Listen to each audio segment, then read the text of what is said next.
Bismillahirrahmanirrahim. Alhamdulillahi Rabbil Alamin. Wabihi nasta'in. Allahumma salli wa sallim wa barik ala sayyidil mursalin Nabiyyina wa habibina wa mursidina Muhammad wa ala alihi wa sahbihi wa tabi'ina ajma'in. Allahumma arzuqna al-ikhlas wa sidq fil qawli wal amal. Wa ba'd. Assalamualaikum warahmatullahi wabarakatuh. Alhamdulillah wa syukrulillah. Kita awali dengan bersyukur. Lebih-lebih sekarang ini kita berada di bulan yang sangat diagungkan oleh Allah, yaitu bulan Dzulhijjah. Figur utama ketika umat Islam menunaikan ibadah haji yang tidak pernah dilupakan adalah perjuangan dan pengorbanan Nabi Allah Ibrahim dan keluarganya. Nabi Allah Ibrahim ini adalah satu-satunya orang di dunia ini yang diciptakan oleh Allah, dan keturunannya banyak menjadi nabi. Beliau punya anak Ismail, Ishak, kemudian Ishak punya anak Yakub, Yakub punya anak Yusuf. Semuanya ini adalah para anbiya, sehingga Nabi Ibrahim dijuluki Abul Anbiya, dan manusia termulia Sayyidil Mursalin Muhammad, Nabi kita sallallahu alaihi wasallam, beliau bersabda, "Ana da'watu Ibrahim." Saya adalah buah dari doa Nabi Ibrahim. Rasulullah adalah cucu Nabi Ibrahim. Dan yang perlu kita tiru, selain pengorbanan Nabi Ibrahim itu banyak mendoakan keturunannya. Beliau diabadikan oleh Allah doanya dalam Al-Quran, "Rabbi habli minas salihin." Nabi Ibrahim juga minta kepada Allah agar di Mekah itu diutus seorang nabi, dan lahirlah junjungan kita Sayyidul Mursalin dari doa Nabi Ibrahim yang abadi di dalam Al-Quran. Rabbana wab'ats fihim rasulan minhum yatlu alaihim ayatikal ayat. Ya Allah, utuslah di Mekah itu rasul dari golongan mereka yang membacakan ayat-ayatmu, wa yu'allimuhumul kitab wal hikmah wa yuzakkihim, dan mengajarkan kepada mereka kitab suci dan hikmah, ilmu yang kemudian diartikan sebagai hadits Nabi, wa yuzakkihim, membersihkan mereka dari semua yang tidak layak lekat pada diri manusia yang mulia ini. Innaka antal azizul hakim. Itu di antara ayat yang diabadikan oleh Allah dari buah usaha dan perjuangan Nabi Ibrahim.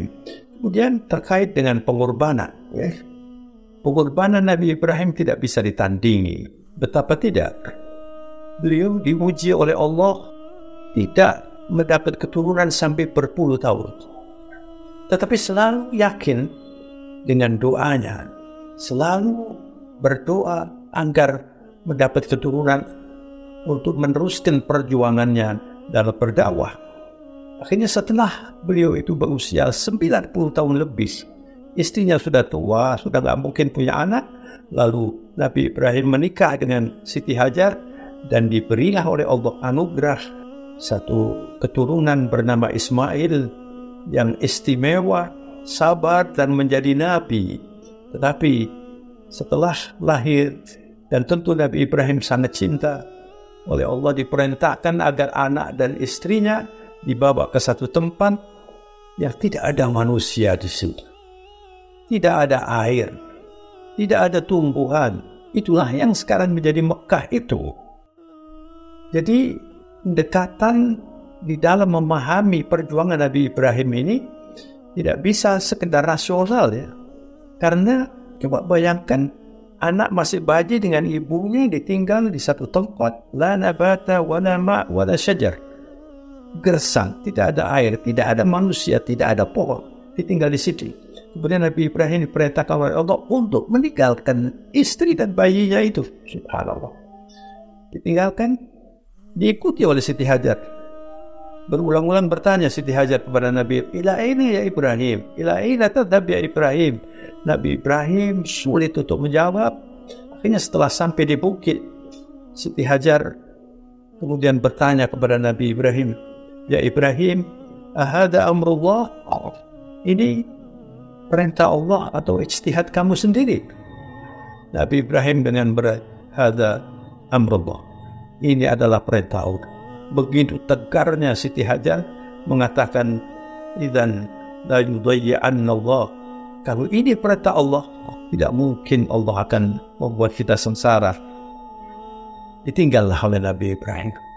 Dan ketika sampai di bukit, sudah tidak bisa dilihat lagi oleh istrinya.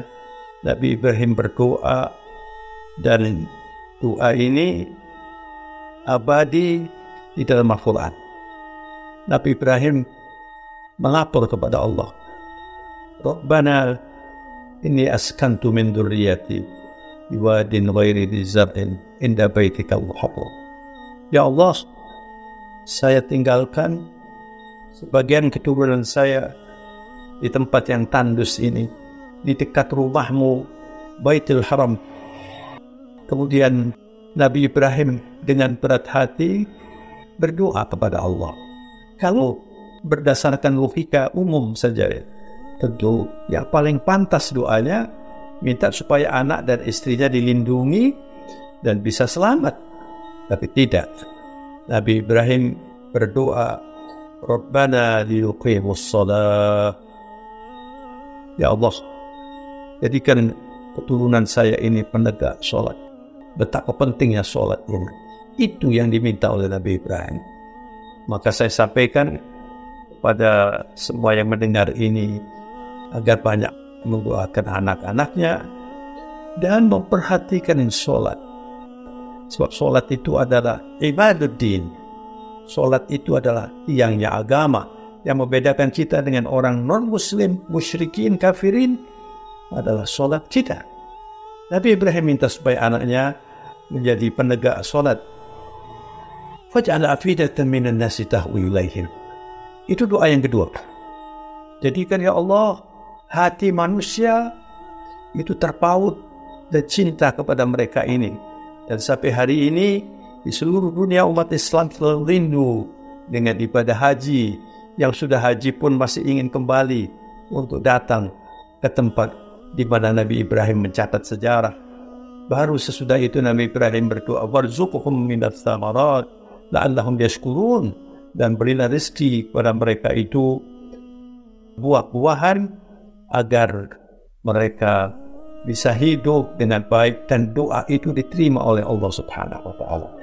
Yang menarik, dan ini cerita yang abadi, bagaimana seorang Hajar dengan bayinya yang persediaan makanannya hanya cukup barangkali seminggu 10 hari saja, tapi dia tetap tegar dan berdoa minta tolong kepada Allah dengan berusaha. Pergi ke Bukit Sofa, pergi ke Bukit Marwah, itu sampai 7 kali untuk mencari barangkali ada orang, barangkali ada air, untuk menyelamatkan anaknya karena dia sudah tidak bisa menyusui anaknya. Dan ini lalu menjadi rukun haji. Semua orang yang haji harus mengikuti apa yang dikerjakan oleh Siti Hajar ini. Mulia sekali Siti Hajar, apalagi Nabi Ibrahim.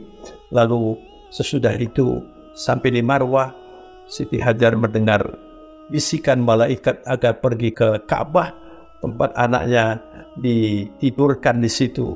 Lalu diberi oleh Allah jawaban air Zam-Zam yang sampai sekarang itu tidak pernah berhenti airnya, Zam-Zam. Lalu oleh Siti Hajar dibendung airnya, dan setelah itu bisa mempertahankan hidupnya. Dan kita diperintahkan oleh Rasulullah untuk mengikuti jejak Nabi Ibrahim, karena setelah bayinya ini remaja bisa membantu Nabi Ibrahim untuk membangun Ka'bah, dipuji oleh Allah. Seakan Allah bertanya, Ibrahim, mana yang lebih kau cintai, anakmu atau Allah? Dan diperintahkan untuk dikorbankan, disembelih. La ilaha illallah. Ini tidak mungkin didekati dengan pendekatan rasional. Anak disembelih. Tapi Nabi Ibrahim yang tegar itu tetap mengerjakan itu. Dan sampai hari ini kita diperintahkan oleh Nabi kita Muhammad SAW mengikuti jejak Nabi Ibrahim.